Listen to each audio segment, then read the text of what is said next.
안녕하십니까. 친구입니다. 광복되던 해 10월에 이승만 박사가 고국으로 돌아오죠. 그러나 33년 만에 고국에 왔지만 딱히 거처가 없다 보니까 우선 조선호텔에 여장을 풀죠.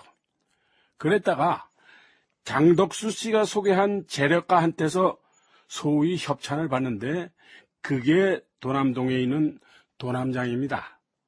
근데 나중에 하지 중장하고 불화설이 생기고 정국이 복잡해지면서 도남장도 비워주게 됩니다. 그 다음으로 옮겨간 집이 적산가옥이었는데 이게 마포장이란 얘기죠. 지금 마포 불교방송국 옆길로 쭉 들어가다 보면은 자리를 잘 잡았다 싶은 레스토랑 하나가 있습니다. 바로 그 자리입니다. 헌데 그 무렵에 미 군정청 하지 중장은 이런 계획을 가지고 있었습니다.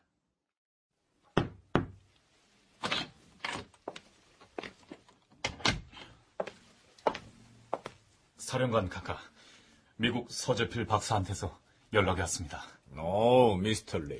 어떻게 됐습니까? 카카 제안을 긍정적으로 검토하겠다고 했습니다. 그래요. 잘 됐구만. 한국엔 언제 들어온답니까? 그건 아직... 하지만 마음은 결정이 된 것 같습니다. 그래야지. 근데 사령관 카카... 말하시오. 지금은 이승만 박사와 사령관 각하의 관계가 사실상 최악의 상황으로 알려져 있습니다. 이럴 때 서재필 박사를 국내로 불러들이는 건 오해를 불러일으킬 가능성이 있습니다. 그게 오해든 아니든 난 상관없어. 사람들이 조선에 이승만밖에 없다는 착각을 불식시키는 게 내 목표니까. 무슨 말씀이신지 알겠습니다. 그러나 한편으론 이 박사와 서 박사의 특수 관계들도 고려해야 합니다. 어떤 특수관계? 서 박사는 이승만의 배제 학당 시절 스승입니다. 또? 뿐만 아니라 광복이 되고 이 박사가 귀국할 때 서 박사는 출국하는 이승만을 배웅하려고 필라델피아 공항까지 직접 배웅을 했습니다. 최근까지도 좋은 관계였습니다. 사령관 각하, 일제가 36년간 조선을 강압 통치했지만 조선은 여전히 유교 사회입니다. 즉, 사제지간은 아버지와 아들 사이나 마찬가지입니다. 지난 1월에도 각하께서 군정 고문관으로 초빙하려고 했을 때 기억하십니까? 무슨 기억? 조선에 잠시 방문하고 가면서 서 박사가 한 말이 있지 않습니까? 자신은 이미 연로했고 원래 지위와 권세에는 아무런 뜻이 없고 오로지 동포들 교육과 계몽에나 힘쓰겠다고요. 그러고선 그냥 돌아가 버렸지. 그렇습니다. 서 박사의 그 말 속에 모든 뜻이 담겨 있다고 생각합니다. 미스터 리, 정치는 그렇지가 않아. 때론 아버지와 자식이 정치적 관점을 달리할 수 있고 형제간에도 원수가 될 수 있어. 정치는 인간이 하고 있는 가장 비인간적인 행위이기도 해. 알겠나? 예, 알겠습니다. 미스터 리, 지금 조선에는 이승만이 필요한 게 아니라 이승만을 견제할 만한 사람이 필요하다는 걸 명심하시오.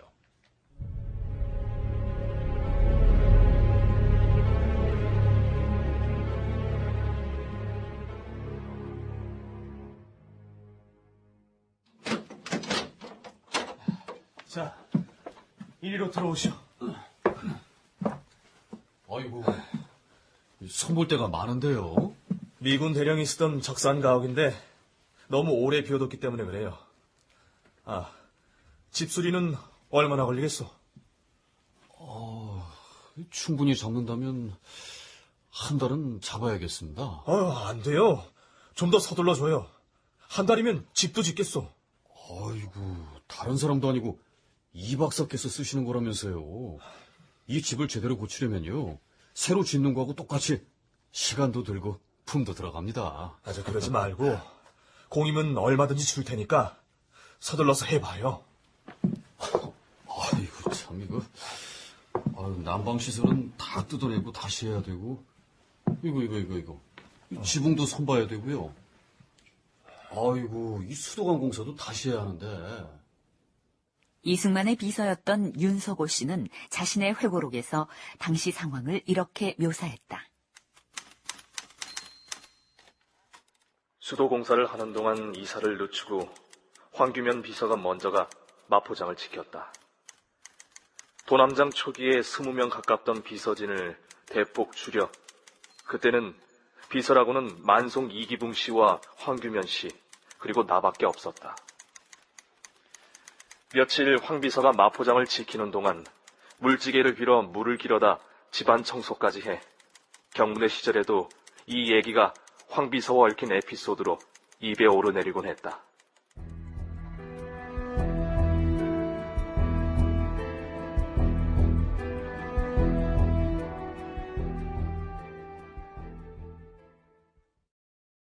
도남장에서 마포장으로 짐을 옮긴 건 1947년 8월이었다. 적산가옥이었지만 궁궐 건축물을 본떠 만든 도남장에 비하면 비좁고 낡은 집으로 이승만은 짐도 풀지 않은 상태에서 마포장을 방문한다.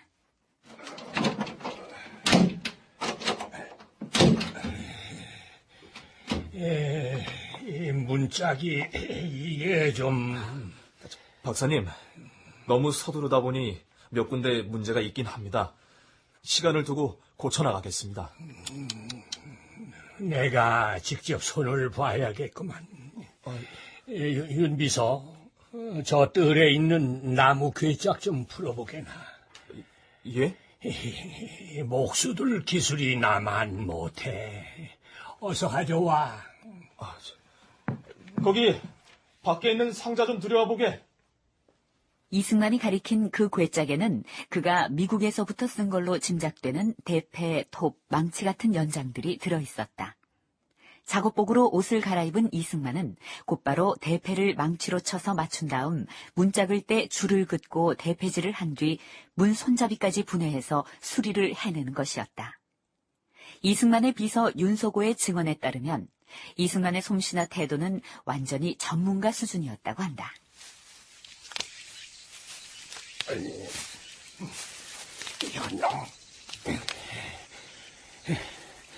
이놈, 이제 나한테 졌지.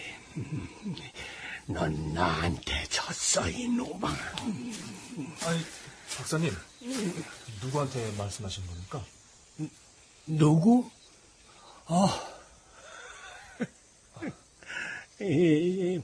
윤 비서, 여기 보게나.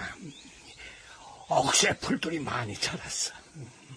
내가 한판 버리는 중일세. 원 박사님도 안 그래도 오늘 오후에 정원사 들어오라고 했습니다. 왜 손수 이런 걸 하십니까? 이 정도는 내가 할 수 있어. 헌데 식전부터 무슨 일로? 박사님, 서재필 박사가 마침내 귀국하기로 했다고 합니다. 또 온다는 말인가?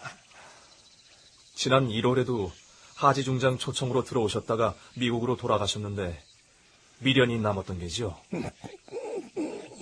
하지 중장이 서박사를 모시는 이유야 뻔하지 않은가?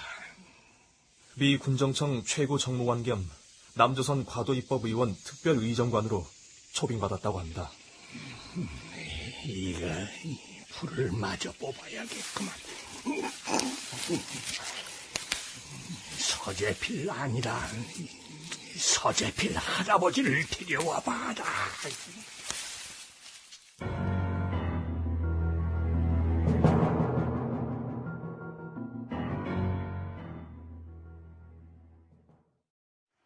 지금 들으신 내용은 당시 이 박사의 비서였던 윤석호 씨의 회고록을 재구성한 겁니다. 그때 이 박사가 정원에서 누가 이기나 보잔식으로 풀을 뽑았던 상황을 묘사한 윤 씨의 분석이 재미있습니다. 당시 정치 성세가 어려웠기 때문에 잡초들을 투쟁 상대로 의식해서 울분을 쏟아버리는 심리 상태였을 거라고 분석했거든요. 아무튼 서재필 박사가 귀국한 뒤에 물론 이승만 박사는 서 박사를 극진히 대접했지만 나중에는 서재필 박사를 공격하기 시작했다고 하죠. 참 정치라는 게 뭔지 말이죠. 한편 당시 고급에 속하던 적산 가옥들이 민간인들 사이에서는 이런 식으로 넘겨졌습니다.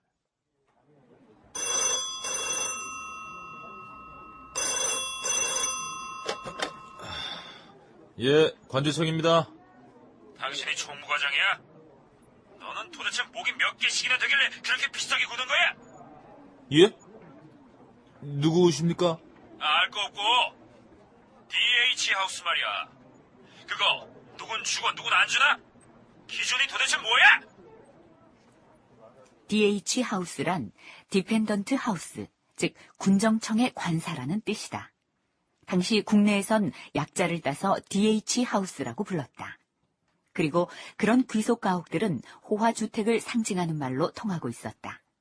그러니까 당시 DH 하우스는 일반 국민들은 감히 담 너머로도 바라볼 수 없는 귀족 사회의 별궁 같은 것이었다.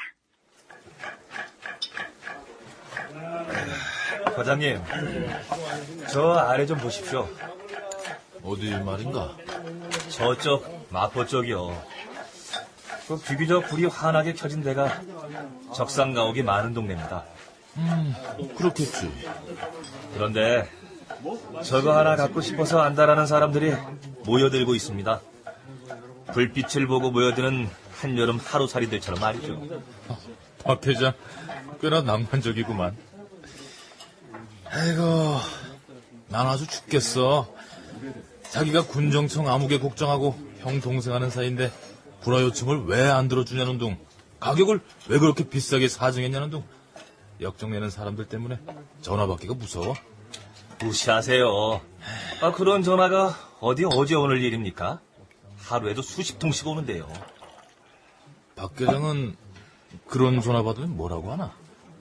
저는 정면 돌파합니다. 어떻게 하는 게 정면 돌파야? 대개는 하주 중장하고의 친분 관계를 앞세우거나 군정청 국장급 간부들을 팔지 않습니까? 100%가 그렇지. 그럼 이렇게 말하는 겁니다. 하주 중장께 직접 결제를 올려드리겠습니다. 그 성함과 자세한 사항을 말씀해 주시면 지금 바로 서류 만들겠습니다. 그럼 바로 고리를 내리죠. 그래? 그거 좋은 방법이네. 그런데 이런 건 있습니다. 나중에 정부 수립되고 그분들이 높은 자리에 있게 되면 그때 우리 목숨은 각오해야 할 겁니다. 아이고, 세상에는 역병도 무섭고 마마도 무섭고 콜레라도 무섭지만 역시 높으신 분들이 제일 무서워. 과장님, 우리 같은 민초들이야 굿이나 보고 떡이나 먹는 거죠. 에휴, 까짓것 그거야 그때 가서 생각해요. 자, 드시죠. 그래. 귀속 재산 또는 적산을 둘러싼 당시 우리 사회 지도층의 모습은 실제로 불빛으로 모여드는 하루살이 같았다. 청취자들께서는 8.15 광복을 두고 해방은 도둑같이 왔다고 말한 함석헌의 말을 광복의 기쁨을 그렇게 표현했으리라고 믿고 있을 것이다. 그러나 그 발언의 뒤를 좀 더 살펴보면 당시 우리 지도층의 수준과 지성을 질책한 말이었다는 걸 알 수 있다. 솔직하자. 너와 내가 다 몰랐느니라. 다 자고 있었느니라. 신사 참배하라면 허리가 부러지게 하고 성을 고치라면 서로 다투어가며 하고 시국 강연을 하라고 하면 온갖 재주를 다 부려서 하지 않았는가. 또 해외에서 유랑 몇십 년. 이름은 좋아도 박사파, 선생파, 무슨 개, 무슨 단. 하와이나 샌프란시스코에서는 미국인 심부름꾼 노릇을 하며 세력 다툼을 하고 중경, 남경에선 중국인 강낭죽을 얻어먹으려고 자리싸움 하던 사람들이 알기는 무엇을 미리 알았단 말인가. 네, 적산가옥 때문에 생긴 몇 가지 일화들을 엮어서 마치 당시 사회 지도층 모두가 그랬던 것처럼 일반화하고 침소봉대하는 것 아니냐고 지적하신다면 그 지적 달게 받겠습니다. 그러나 분명한 사실은요, 그 고래등 같은 적산 가옥 하나 손에 넣으려고 용 쓰던 사람들은 적어도 농토를 빼앗기고 흉년이 들어 밥을 굶고 헐벗던 백성들은 아니지 않습니까?